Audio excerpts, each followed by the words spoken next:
everyone to the SEFI at Work event entitled The Experience of Neurodiverse Engineering Students Support for Success, which is a joint event held by both the Diversity, Equity and Inclusion SIG and the Professional Skills SIG. So just a bit of background to why we wanted to organise this event. So this week it's Neurodiversity Celebration Week. And I guess in recent years, we've seen the number of engineering students with sort of non-visible disabilities such as ADHD and ASD increase. As I'm sure you're aware, these students face many barriers, which sort of can be compounded by a sort of shift in teaching approaches used within engineering education, and a sort of higher degree of unstructured time and informal instruction that we see in higher education. And sometimes it's unclear whether reasonable adjustments allow students to develop the professional skills that are increasingly required by engineering employers. Also, there's lots of non-academic factors which obviously affect disabled students and can therefore sometimes lead to lower self-efficacy and also reduced outcomes, particularly with respect to employability, which really obviously reduces the potential for the profession to benefit from the abilities that these students have. So in this session, we wanted to sort of discuss the unique perspectives that neurodiverse students can bring to engineering, how they experience engineering education, and the ways in which we can support them. So we have three speakers who will speak one after the other, and that'll be followed by a general sort of discussion and Q&A session. If you've got any questions as we go along, please feel free to put them in the chat or wait to ask the question at the end. So our first speaker is Dr. Gillian Saunders-Smith, who is a senior lecturer associate professor within the Cognitive Robotics Department at the Faculty of Mechanical, Maritime and Materials Engineering at Delft University of Technology in the Netherlands. So she's been an active SEFI member for many years and has previously created a short video on neurodiversity in academia, which I'll put a link to in the chat now in case you're interested. So Gillian's talk is entitled Neurodiversity, the Inclusiveness versus Labelling Paradox. So I'll hand you over to Gillian now. Right. Thank you very much, Natalie.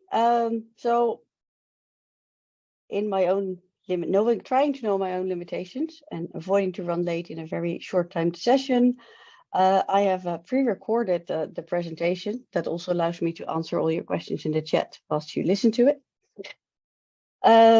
So I'm going to attempt, we did it before, to share the screen. Hopefully you can all hear the sound as well. So here we go. Share, play, and you should hear sounds by now. If not, I'll hear something. Hello, and thank you for choosing time to join in today. My name is Gillian Saunders-Smith. In this talk, I want to make the case on why, when we as lecturers create and teach our courses, we should aim to create an inclusive, equitable environment by design, focusing on our students who, like me, identify as neurodiverse. To understand why I'm making this plea, I first want to talk about neurodiversity and labeling. Currently, neurodiversity is often only formally recognized if there's a formal medical label. This also has consequences on how, within education, neurodiversity is looked at. Allow me to explain. When higher education institutes talk about the support they have in place for neurodiverse students, they often only talk about students who not only have received a formal medical diagnosis, such as for instance ADHD, autism, dyslexia, anxiety or depression, but also who have chosen to disclose their condition and have decided to ask for reasonable, individual adjustments.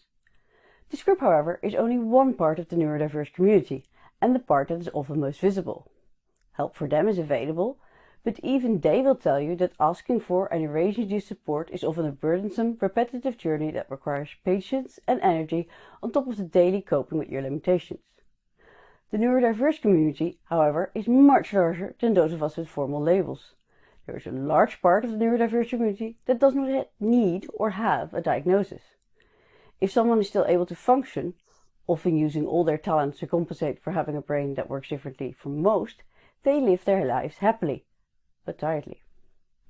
Happily, that is, until they reach the point that they can also no longer cope and either seek help before getting stuck or hit the proverbial wall and are forced to get help. That is, if there's help available, as not all conditions are universally recognized and the waiting list to get diagnosed and get help are very long in this post-COVID era. Although genetic factors definitely also play a role, many psychologists will tell you that many diagnoses would not have happened or happen much later in life if the environmental factors which surround people would have been more inclusive. Education and the educational environment are such environmental factors. In addition, there's a third group. Students with labels who choose not to disclose, and students who suspect they may have a condition but who choose not to get diagnosed. Why? Because sadly, having a label and disclosing a label is not without its consequences. There is a risk of being disparaged by others, not taken seriously, or being excluded because of a poorly informed public opinion. Media often publish articles calling into question the high number of diagnoses, usually followed by the suggestion that people are deliberately after a label to obtain an unfair advantage. These kind of opinions are extremely painful to experience if you've been diagnosed and need additional accommodations to function.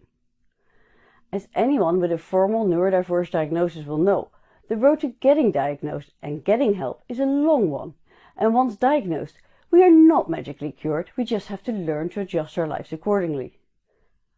We are grateful for even small accommodations, as life is hard enough. Getting a formal medical diagnosis can also have other consequences. Depending on where in the world you live, you may face exclusion or higher premiums when buying insurance, additional medical checks when getting a driving license, or, when also on medication, tons of paperwork when you need to cross a border, or knowing you will fail random roadside drug tests and need to always be prepared to prove your innocence. These students accept that not getting diagnosed or not disclosing makes life harder for them, but the question is, at what cost? You may ask, why should we care as educators? The simple answer is because it's the right thing to do. Secondly, it's the law. Based on the UN Convention on the Rights of People with Disabilities, these students are entitled to enjoy the same education as their neurotypical classmate with the same chances of success. And if those arguments are not convincing enough, there is also a substantial economic argument to be made. Most people are unaware that an estimated 15 to 20% of the world's population are neurodivergent. In addition, there is research that indicates that within engineering education, neurodivergents are overrepresented, meaning that more than 25% of our students, and likely also our colleagues, are neurodivergent. That is at least 1 in every 4 engineering students. All students with an above-average intelligence who have made it through secondary education, who we have admitted into our degree programs, and who we are responsible for. At the time when the world is short of engineers to help solve the challenges that lie ahead of us, we cannot afford to allow a potential of 25% of our students to fail because our education and our educational environment is not inclusive and supportive enough. And who knows? The 75% neurotypical students may benefit too. Label or no label, what all these students have in common is that daily functioning in life costs them much more energy than others. They are the first to run into problems if the environmental conditions around them are not ideal. Put differently, they are the canaries in the mine of our programs in terms of studyability and study climate. Most of us educators, including myself until a few years ago, are often not even aware of the unintended exclusion that may occur due to our lack of awareness and knowledge of how to design inclusive engineering education and education spaces. Because of course I'm not arguing for individual accommodations for 25% of our students. I am arguing that we need to redesign our education. If we design our education taking the needs of neurodiverse students into account, we will need less accommodations, less exceptions, and make a positive contribution to mental health of everyone. So how can we do this as lecturers? Far be it from me to have all the knowledge on this topic. I don't. Because despite having university teaching qualifications, I was never trained in designing inclusive education. But there's hope. There are fantastic people out there from CAST who've developed a model called Universal Design for Learning, also known as UDL, to help train educators in designing inclusive education. The Universal Design for Learning model centers on providing multiple means in 3 key areas: engagement, representation, and action and expression. the why, the what and the how of learning, which I recommend to anyone to acquaint themselves with. This UDL model does not just cover neurodiversity, it is a framework to improve and optimize teaching and learning for all people, and is discipline independent. You can find the website with the model via this QR code, or by typing CAST.org.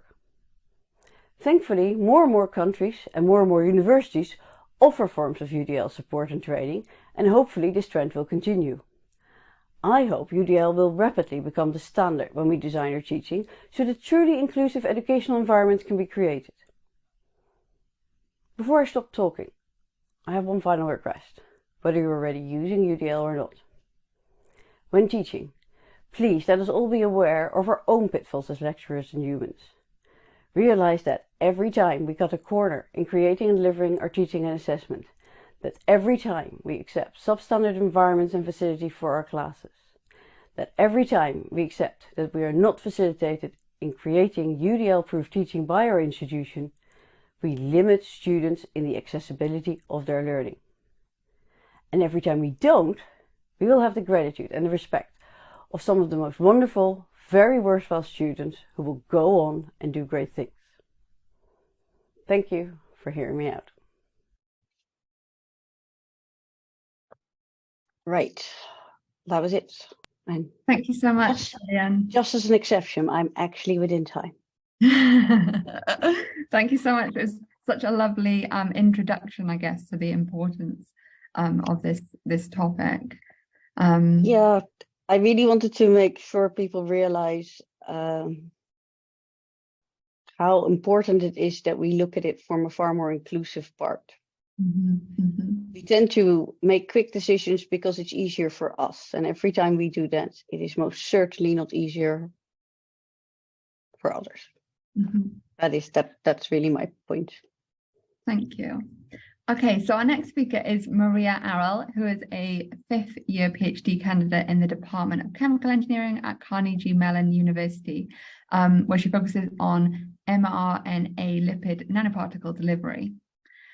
So during her undergraduate studies, Maria developed an interest in studying neurodiversity and mentorship, and this is a topic on which she has 2 papers. So Maria has received national and international awards for her research, and is openly autistic and dyslexic.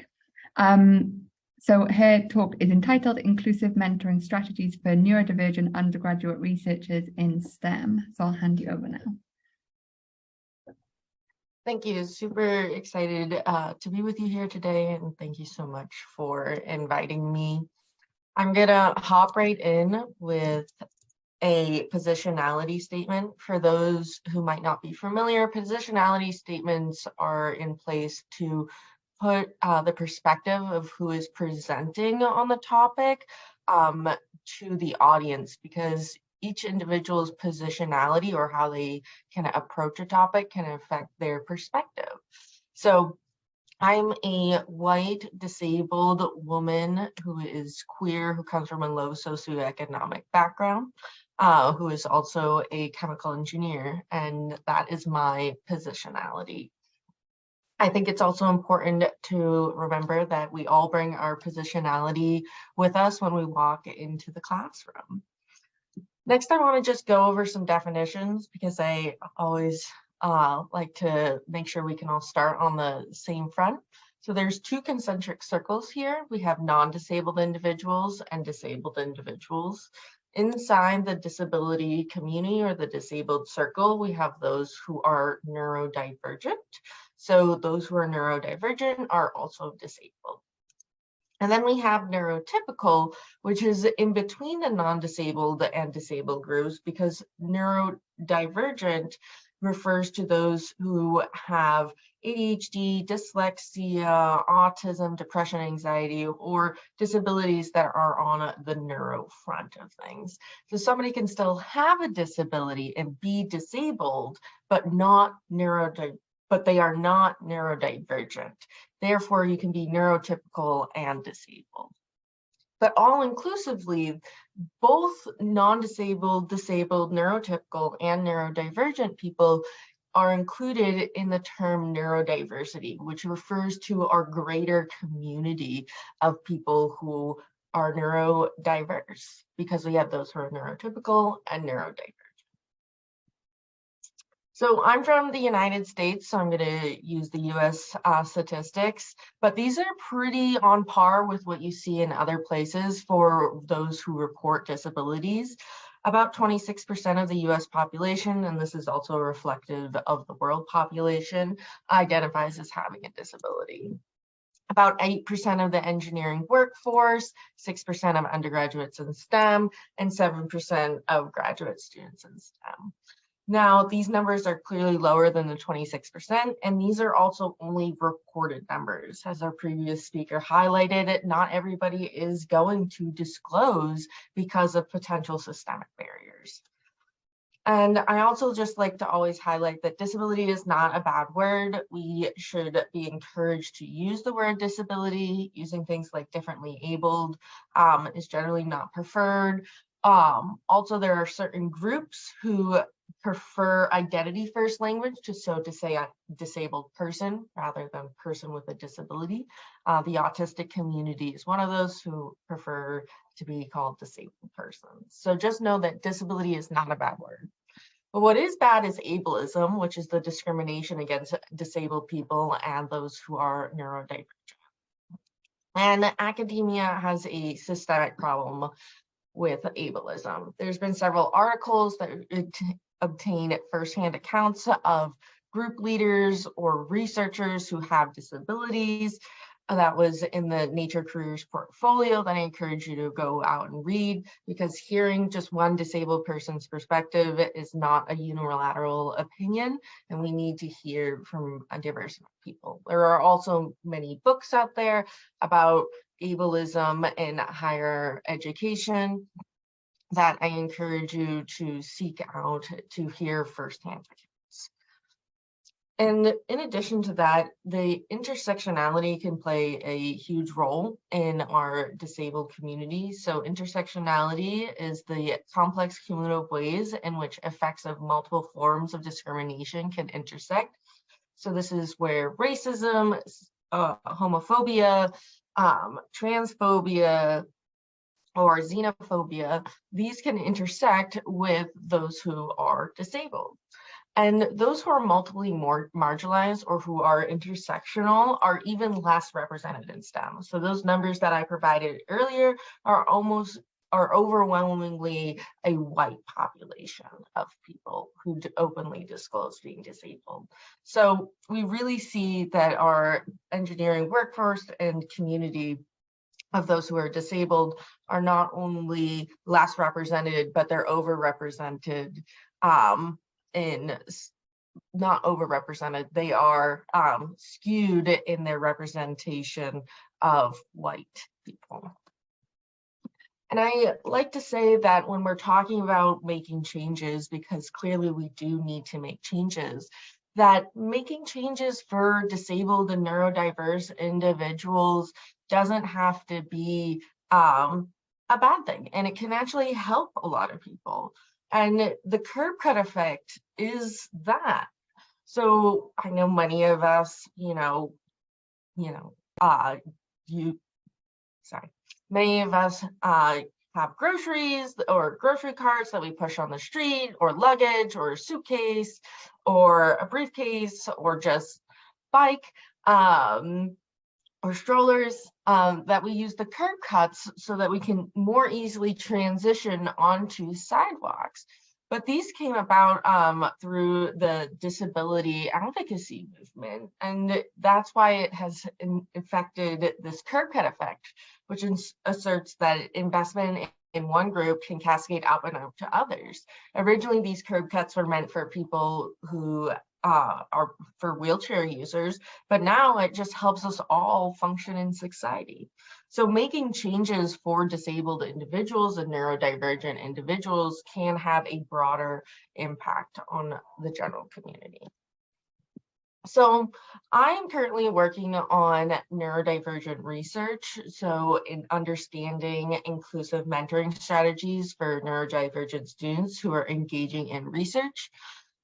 We wanted to understand this because I actually was an undergraduate researcher. I worked with a professor, Jeffrey Halpern, who also is on this at the University of New Hampshire. And we were like, hey, we work well together. That's pretty interesting. Why do we think that is? And it brought us to trying to understand why mentorship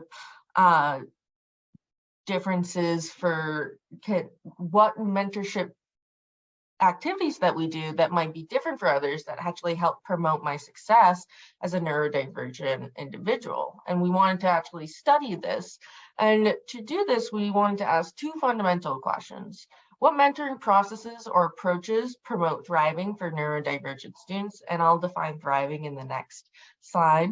And which strategies create a cohesive mentoring strategy to promote thriving for the entire neurodiverse community? So here we're looking at, for number one, just the neurodivergent students. And then number two, we're looking at the entire neurodiverse community to see if there's overlapping strategies or if there are specific approaches that we can try and target for neurodivergent students.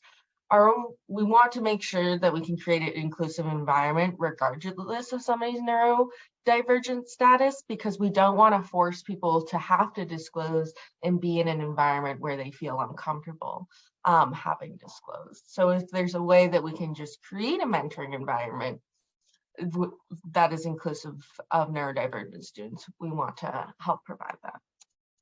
So engineering thriving is the concept that engineering students thrive includes multiple dimensions of success, involving a cyclical process of growth and adaptation, and consists of synergistic competencies that should ideally be studied together with as many other competencies as possible.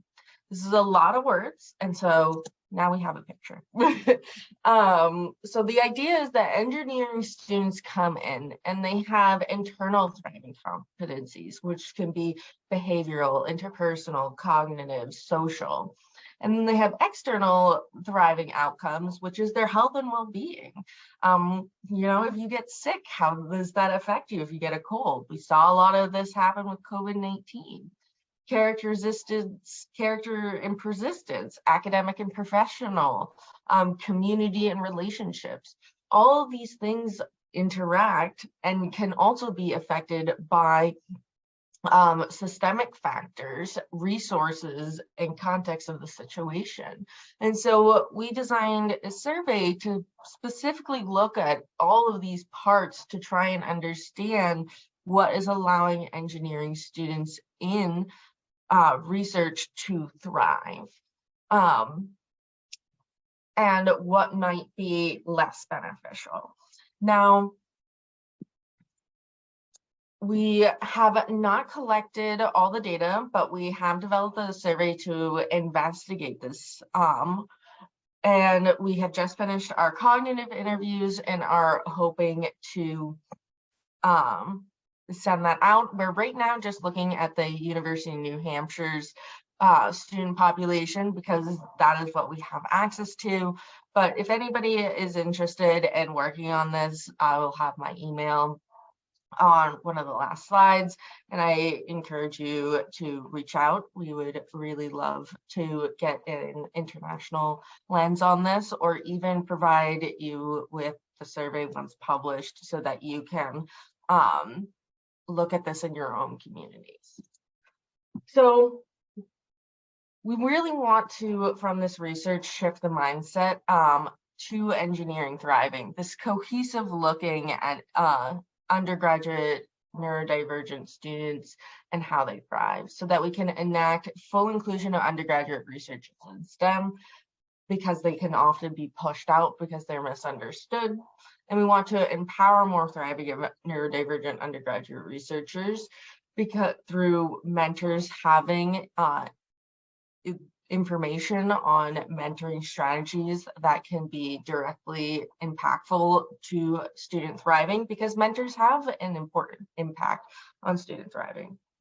We also want to provide this information on mentoring because STEM mentors are relatively untrained to work with neurodivergent individuals. As many of us, I'm sure, are aware, we're trained to be researchers. We're not trained to be mentors necessarily. And we want to be able to provide mentoring tools to everybody. I also wrote a paper called 10 Tips to Make Your Course More Accessible and Inclusive to Disabled Students. There's a QR code right here. It'll also be on my question slide if you don't get it right now.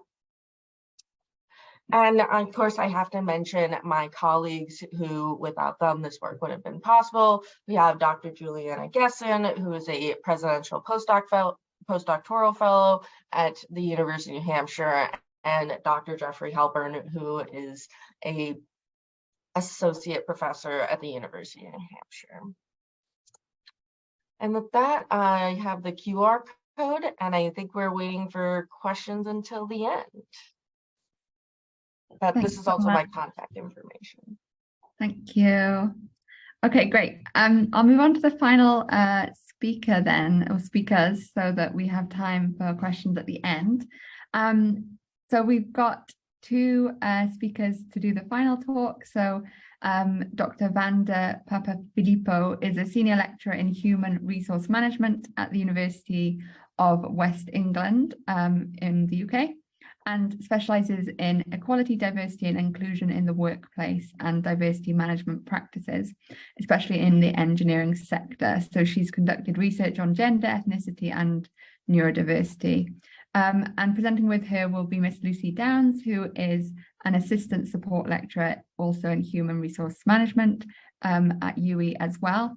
And she's conducted research into the experiences of international students in group work, also professional identity formation and gender within engineering.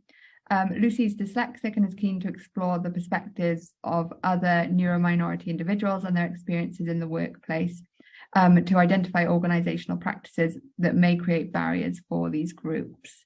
So their talk is entitled Exploring the Experience of Neurodivergent Engineers in the Workplace, and I'll hand you over now. Okay, hello, thank you, Natalie, for the introduction. Hello, everyone. I've just posted a Mentimeter, whatever you call it, poll. So we've got different questions like, how many of you identify as neurodivergent and things, and then we will share them with you. So,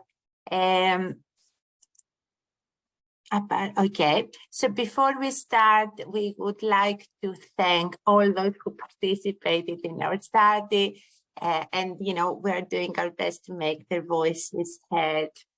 So you've done the introduction, so I'll skip that. So in today's presentation, we'll take you with us along the trail we followed in neurodiversity in the workplace. And we are saying that this is a lab because there is hardly any research on neurodiversity in the workplace. It mostly comes from medical research and psychology research. So we'll outline briefly our rationale and research questions, our methodology, and then we'll go through the main findings that are also relevant to higher education. Okay, so we'll go through the findings in the workplace, but we'll emphasize only those most relevant to you and offer some implications for practice for higher education. Over to you, Lucy. Hello. So I think neurodiversity has already been explained, but I just outlined that we took the neurodiversity paradigm perspective when we approach this research. So that just recognises that there are natural variations in human cognition, and it really advocates for a strengths-based approach, and there should never be a choice between medical support or changing the environment. We should always be doing what is right for an individual. So we thought this was a really important area to look at because there have been a dramatic increase in diagnosis. And this is thought to be because of greater awareness, but also better screening methods as well. So there was an increase of 787% in autism diagnoses alone between 2008 and 2018. There has been a lot of kind of recognition of the strengths of neurodivergent individuals. But despite this, many neurodivergent employees and students often face kind of discrimination, marginalisation and isolation. We chose to focus on engineers because I think, as Gillian highlighted, anecdotally, there are many neurodivergent individuals within engineering, and also the strengths associated with neurominority thinking align to the skills required in engineering. So things like creative thinking and attention to detail. As Gillian also pointed out, the engineering sector has expressed a skill shortage in engineering. So we felt that it's essential that the engineering sector shouldn't be excluding neurodivergent employees through HRM practices. So that's kind of the rationale behind the research. There is currently really limited research around neurodivergent employees. Research that is there shows that neurodivergent employees are excluded and marginalised, and this usually stems from negative stereotypical thinking, poor organisational cultures, and this often has an impact on individuals' self-confidence, their relationships, and also the control that they have over their work. There's even less research that actually displays the perspective of neurodivergent individuals. So some of the research that is there is not based on those perspectives, and there's hardly any research at all on neurodiversity within engineering. So we felt it was an important gap to fill. I'm going to really briefly run through our research questions and methodology, but we can take any questions on these at the end. So we were looking from three layers. So at the individual layer, how do neurodivergent engineers experience different stages of the employee life cycle? And we were particularly looking at kind of recruitment, development, and also career progression as well. We wanted to also focus on the organisational level to see if there were differences in perhaps larger or smaller organisations. So we were looking at the challenges and barriers that were faced, but also on how effective organisational practices and HR policies were as well. And then more generally, we wanted to explore how neurodivergent employees felt, how inclusive the industry was as a whole as well. So very, very briefly, our research methods. So we took a concurrent mixed methods design, which basically meant that we had a quantitative survey and qualitative interviews that we ran simultaneously. We made sure that they both followed a similar structure so that we could merge the data at the end. We used purposive sampling, which just means that our participants needed to be professional engineers who identified as neurodivergent. And we were quite kindly given access by a number of organisations to support with recruiting participants as well. In total, we had 145 participants respond to the survey. And it's just important to note that the way we designed the survey enabled participants to skip past questions because we didn't want anybody to feel kind of stuck if they were unsure how to answer a question. And this meant that not every participant answered every question. We also had 34 interview participants as well, and they lasted between 45 minutes to around an hour and a half. So I'm going to hand you over to Vanda, who's going to take you through the main bit, which is the interesting findings. We had to cut down a lot of findings, by the way, because we've got data to publish for a lifetime. So we had a very difficult time to cut it down, basically. So we've divided our findings into, as I said, getting in, getting on, and moving up. So the survey clearly indicated that a very big percentage of the respondents felt that there was bias in the recruitment process for neurodivergent people. And the most relevant ones, all of them said that they faced barriers in formal education, including very traumatic experiences and stigmatization. And because they did so poorly at school, then they entered the profession through apprenticeships. Similarly, many of them, especially those who got the diagnosis later in life, as Gillian indicated, did not do well at the university. And this had implications both on their confidence and career prospects afterwards. So it took them longer to enter the profession. And those who did so through placements and internships, which gave them the possibility to show their value and strengths. Another major barrier was the job descriptions and the application process, because they found them really difficult to decipher and to show explicitly which strengths and skills of theirs were transferable, and understand what needs to be written. And similarly, interviews. So like they all found very easy to answer technical questions because this was their strength, basically, but they might have struggled with the social interaction part of it, especially autistic participants, but also the participants with ADHD, because they found some difficulty in, to answer questions that they did not find relevant. And of course, there were also some challenges about presenting themselves in a particular way, which like a more neurotypical way, if I may add. There were also some potential challenges around communicating their ideas. So because they need more time to process the information and find the right way towards their ideas. So sometimes they struggle to communicate this in an interview process. And also they had some challenges in finding the venues or arriving in time for the interviews, etc. And all these things together did not work to their advantage.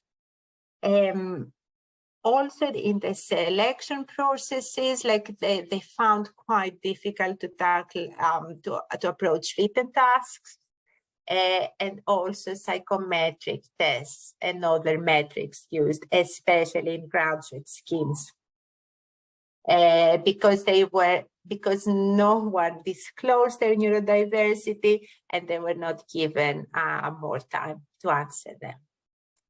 As I said, most of them did not disclose for the exact reasons that the other two speakers said, because of the stigma, and they did not want to be hired also as a token. Okay, they did so only when the organization was openly inclusive towards neurodivergent candidates from the very beginning. So basically, when they felt safe to do so. Lucy, would you like to go on the? So upon kind of entering, we asked questions around what physical challenges there were. Numerous participants highlighted that the way practical information was presented, so written information in long reports, was quite challenging. You can see here that Samuel was competent at reading and writing, but the physical task of having to read pages and pages and pages was extremely exhausting for him. And he felt that that wasn't always appreciated, that the impact that having to sift through documents in that particular format had on him. Online messaging platforms, particularly since the pandemic, quite a lot of participants highlighted that kind of constant dings and lots of information about different topics in the same place created stress, but also meant that there was a potential that sometimes they would miss information because it was quite difficult to navigate people's personal conversations with something that was related to work. So that was a physical challenge as well. Ooh, not moving. Sorry. So I can't get the slide to move. It's stuck. Here we go. So another, and I think this is quite well known, was the space creating a challenge. So the office environment, so noise, lack of flexibility about where to sit, hot desking. So participants reported that when they had the option to select a permanent desk and when they had easy access to adaptations such as noise cancelling headphones, this enabled them to overcome the challenges that they were experiencing. Many participants also reported that their productivity and energy levels increased when they were given autonomy over their working space and where reasonable adjustments were easy to access as well. Another physical challenge was time and task management. So something that came up time and time again was that long meetings without a set agenda created challenges. Some of the challenges included focus, if it was long and without a set agenda, particularly when the kind of focus of the meeting was supposed to be on one thing, but it kind of moves around. And also repeated monotonous tasks as well. Participants with ADHD found this particularly challenging because it blocked their creativity. Other participants, and it was quite kind of common with those with ADHD, noted that they found their productivity in the morning was lower. And what tended to happen is these participants tended to try and overcompensate. So they would work much longer hours in the evening and then would find it really difficult to switch off. And this often led to kind of burnout because they were just unable to switch off and always felt like they had to overcompensate for the lower productivity in the morning.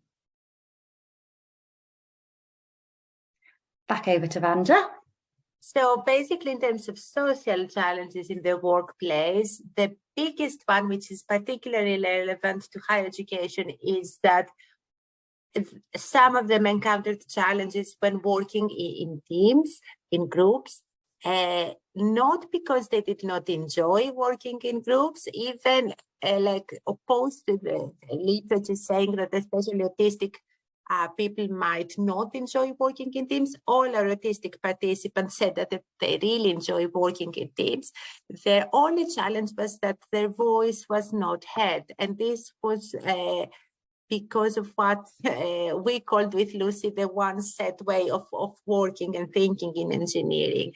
So quite often they approach tasks in what is considered an unorthodox way in engineering.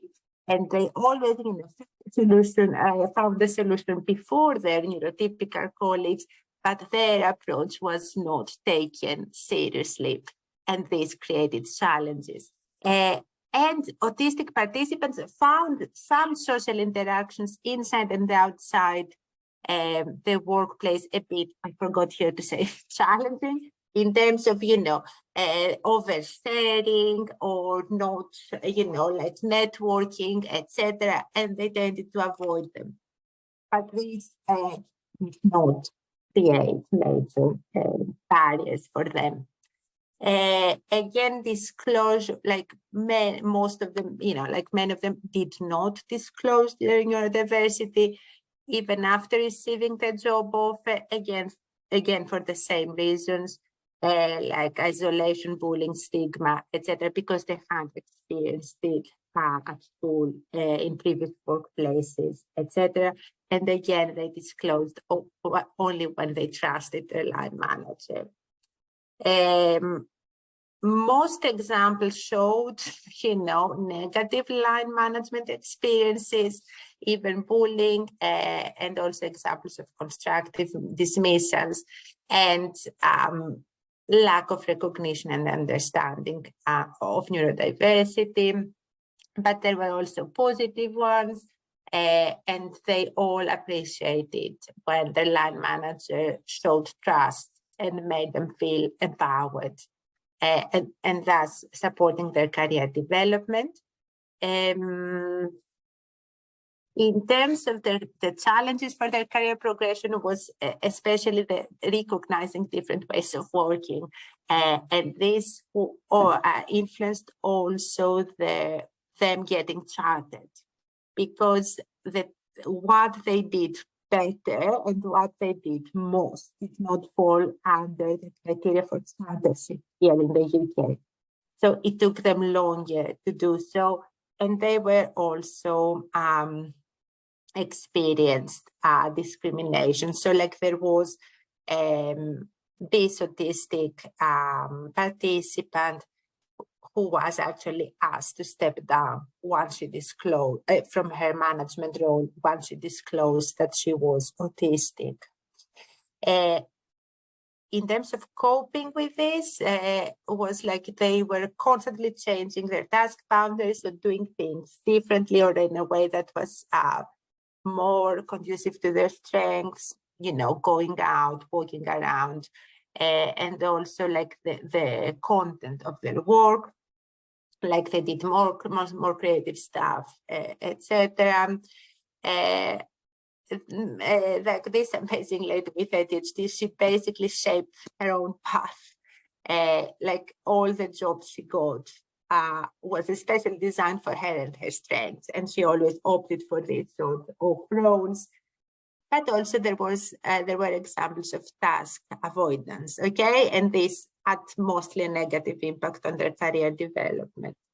And because Maria also mentioned intersectionality, there was evidence that there was difference between, I mean, especially age and gender, okay? So like all the participants, and by older, I mean for senior, like, you know, like in their 40s, this, you know, sort of age range, appear to be more confident to shape their roles and to do things in their own way because they had already proven their value. And women encountered more challenges because they felt that they had to conform more to gender stereotypes. So what was considered normal for a neurodivergent male colleague, it was not considered acceptable for them. So I don't know how we're doing. Whoa, am I over? And so I was not so very briefly, you know, we are like some recommendations for practice is first of all, like some, you know, commitment on the part of the university to increase diversity, and this can be shown through auditing policies and practices. And as Maria also highlight neurodivergent role models, okay, so to show that this is possible and right, clear and neurodiversity, diversity-friendly communications. There are many implications for teaching, especially around working in groups. So to embrace and encourage alternative approaches and mix the groups so that like autistic participants who might be excluded socially, they can still have the opportunity to work in groups. Like offer a variety of tasks so that people don't get bored basically, and include more practical elements so that they can show that they can manage and upload material in advance so that and allow more time to answer questions so that they can process the question more time. And like marking and feedback, ignore spelling and grammatical mistakes and provide clear feedback, again, clear communication, and working with the neurodivergent students to accommodate them and support them throughout the diagnosis process because it's difficult, they might not be aware of them, and work with them to find solutions. And then career services can offer and create more opportunities for internships and placement, especially for neurodivergent students, and support them with the application process. That's me, sorry. Thank you. Thank you so much for Fanda and Lucy, such an interesting findings that you've got. I'm looking forward to your work being published. So, okay, I'll see if anyone has any questions at this point. Obviously, you're free to unmute yourselves to ask questions or drop questions in the chat as well if you prefer.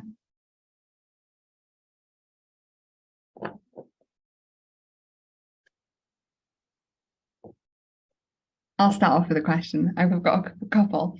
I think I thought of this, Gillian, when you were talking first, but I was wondering, so you spoke a bit about, I guess, academics' understanding of the needs of students. I'm just wondering about students' understanding of each other and like how neurotypical students might understand working with neurodiverse students, maybe, like how you've seen that play out. It's about the same with staff. students, I found the last research incredibly recognizable. You have no idea how many ticks I just went through, and some of the notes that I make that I will also take into our organization. It's the same. It's I've talked at length with a colleague who's homosexual, and he said, I have the feeling I have to decide who to trust every time I come out. Mm. Is it going to help me, or is it going to hinder me? And that I noticed the same in my children. I noticed the same in a lot of neurodiverse students. One, because they don't want to be found special, which I understand, yet at the same time they need the help. And at the other time, it's also, can you trust the people, and how long can you trust them for? Because you're handing them the biggest stick to hit you with. Mm-hmm. And having been a victim of such a stick in the recent few years, that I never saw coming, because I thought I was okay, and I thought I was safe, and I thought I was in a safe place to come out, and I wasn't. Yeah, that's the general thing. So, and if you are in at least the university I work for has a very large gender disparity. And to put it in perspective, I think only since 2 years there is actually a box on the registration form where you can choose not to identify your gender. But also the majority is male, or identifies as male. So you also have a lot of males who are not necessarily comfortable talking about feelings. And there's a lot of initiatives being done to work on reflection skills and all the other skills and smaller groups and all these other things. Mm-hmm. But in the end, it is up to the neurodiverse students to decide, well, to take the initiative. There isn't even would you like our help with that? There is no proactivity in it, not from staff, not as a general. There are individual very wonderful exceptions, but you see them. One of my colleagues likened it to the duckling out of the egg. The first person they see that they trust, they call mom or dad. That is where what you see, they pick out the ones they trust. Mm-hmm. But they can't always, and we have large engineering programs. I mean, I have 800 we have 800 first years in mechanical engineering. So just to give you, it's not small. The numbers are also not small, so that also has its issues with it. So yeah. Okay, thank you, Lucy. Has anyone else got any questions for any of the speakers?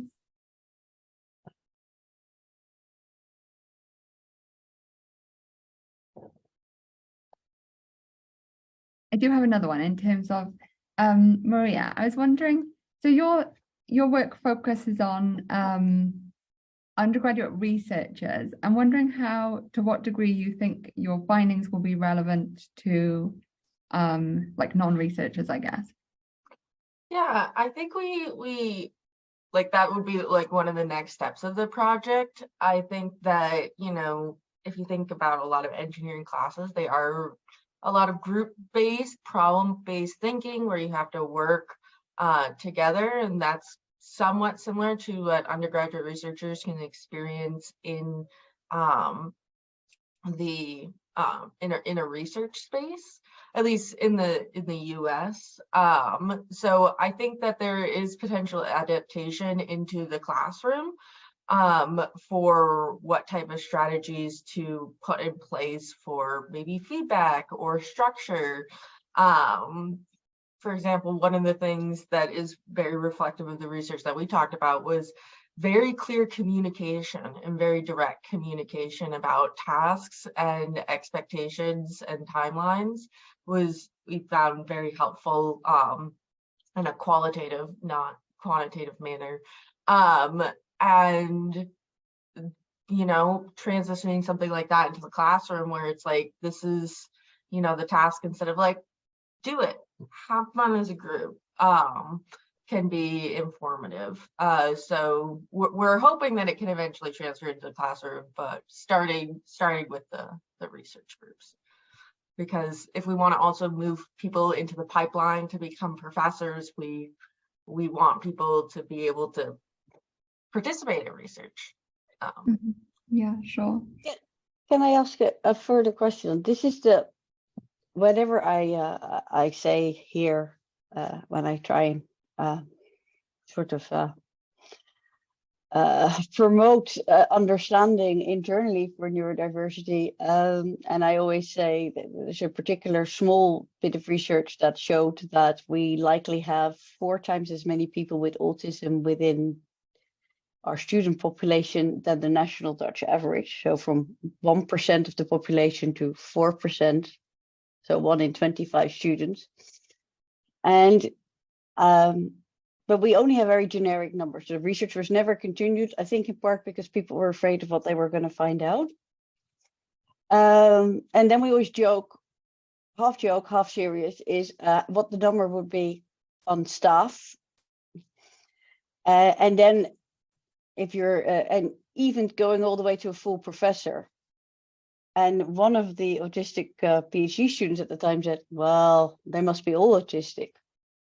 Because, and then a whole set of every sort of like empathy, everything that all the negative, you know, all the prejudgments from an other disabled person to, but there was a certain that, or they were all psychopaths. That was his other notion on it. You have to understand Dutch people as a general whole are very open, no filter, guilty. But to a certain extent, I did wonder. We have very little data, and especially later on in life disclosures, you only usually get a diagnosis because you're about to hit the wall, or you hit the wall, or you've hit the wall, and you find it. Oh, that's why. So that is. But I do wonder in terms of how many. Neurodiverse people who have no clue that they're neurodiverse are accidentally making it life worse for other neurodiverse people, because this is their way of keeping the functioning by not doing too much different, not making more work. If I tell the professor here, why are you not having your recordings from last year available if you don't get recorded? They say, yeah, but I don't want to, then they don't come to. It's because it's more work, or because it's not the norm. And not realizing, and I wonder, you know, is the inability to change from one to the other, is it all just neurotypicals versus neurodivergence, or are we our own worst enemy? I mean, I think that, you know, some of it comes from an education standpoint, you know, and ignorance. If nobody's ever told you about something, how can you act on it? That's the way I operate, because I have had to disclose to just about, I mean, literally every professor, and most of them I get the response of like, but you're smart. And I'm like, that is true. Can be smart and disabled. Fun fact. Yet I'm still a tired Duracell bunny. Yeah, and so I think that a lot of times it's a place of ignorance, and it's not malice. It's a lot of ignorance, and that's why things like this are really important. And just to throw out a statistic, because I did want to find a number. Between 1% and 4% of faculty identify, at least in the US, as having a disability. And that's those who choose to report. And that's not STEM, that's not engineering, that's all faculty. And all types of disability, between 1% and 4% who choose to identify. If you want to look at the spectrum of just comfortability also, because those who researched that were like, it's probably higher, people are just scared. It's a nice little place to be, right? Academia in that sense, right? At least that's how I look at it. I don't have to report to shareholders, put it that way. Oh, there's one final question, but which I'll take really quickly because I just realized the time, but Jolene? Yeah, hi. So I had asked it in the chat. I guess we didn't get around to it. So in the talk about engineering thriving, how does that differ from like other normal, not normal, but other STEM thriving? For example, any higher ed. So how does engineering itself? Is there a difference, or are we only starting to work with engineering thriving, and then we'll move on to the other fields? Yeah, so the question, are you using the thriving in the sense of the research definition of thriving, or the general term of somebody thriving in an environment? I'm using engineering thriving in the sense of it was used in the talk today. Okay, perfect. Sometimes I get questions on both. So I think that engineering thriving and STEM thriving can differ based off of different requirements for different paths. I think in the research that we're conducting, we're considering STEM thriving and engineering thriving to be pretty similar, if not the same. And that's simply because of our research space. Our College of Engineering at the University of New Hampshire is fairly small. And so if we just included engineering students, we'd get a very small pool of individuals. So we've opened that up to all of STEM. So for this space, we are considering them not interchangeable, but we're applying the same principles. Thank you. So just before we finish, I'd like to really thank all the speakers again. I really appreciate your honesty and openness. I think it's can be hard topics to speak about. And I really appreciate that. And thank you to everyone who's come and joined in the conversation today and listened. And also thank you to Julie and Clara for their support as ever.